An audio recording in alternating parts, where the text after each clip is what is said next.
এবারে নির্বাচন প্রভাব মুক্ত রাখতে সরকার ও রাজনৈতিক দল থেকে পরিষ্কার বার্তা রয়েছে।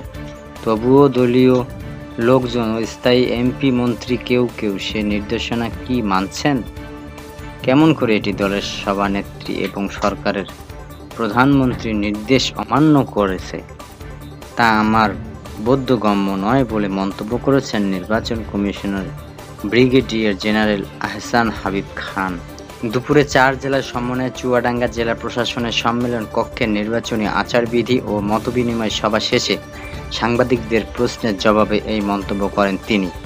স্থায়ী নির্বাচনে এমপি মন্ত্রীদের প্রভাব মুক্ত করতে নির্বাচন কমিশন কী ব্যবস্থা নিতে পারে, এমন প্রশ্নের জবাবে তিনি বলেন, নিজেদের সম্মান নিজেদের রক্ষা করতে হবে। গণতন্ত্র অনুসরণ করা উচিত, তবে ভোটাররা প্রভাবিত না হলে কোনো প্রভাবেই কাজে লাগবে না। তবে ভোটারদের বাধ্যগ্রস্ত করলে সর্বোচ্চ 7 বছরের জেল হবে। প্রার্থীদের ব্যাপারে ইসি আহসান হাবিব খান বলেন, আমাদের কাছে প্রার্থীর মধ্যে কোনো হাই ভোল্টেজ কিংবা লো ভোল্টেজ নেই।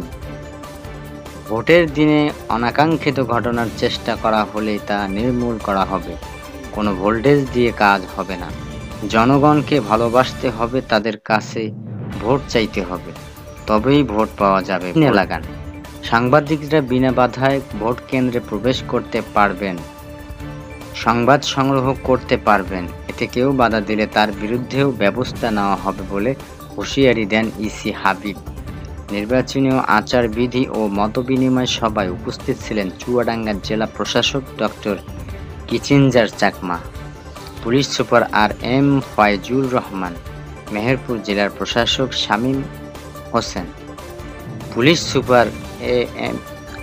সুপার SM নাজমুল হক, ঝিনাইদহ জেলার প্রশাসক SM Rafiqul Islam, police super Azim Ul Hasan, Kushtia জেলার প্রশাসক এহতেশাম রেজা ও police super HM Abdur Rakib সহ 4 জেলার নির্বাচন কর্মকর্তা। প্রতিবন্ধী প্রার্থীরা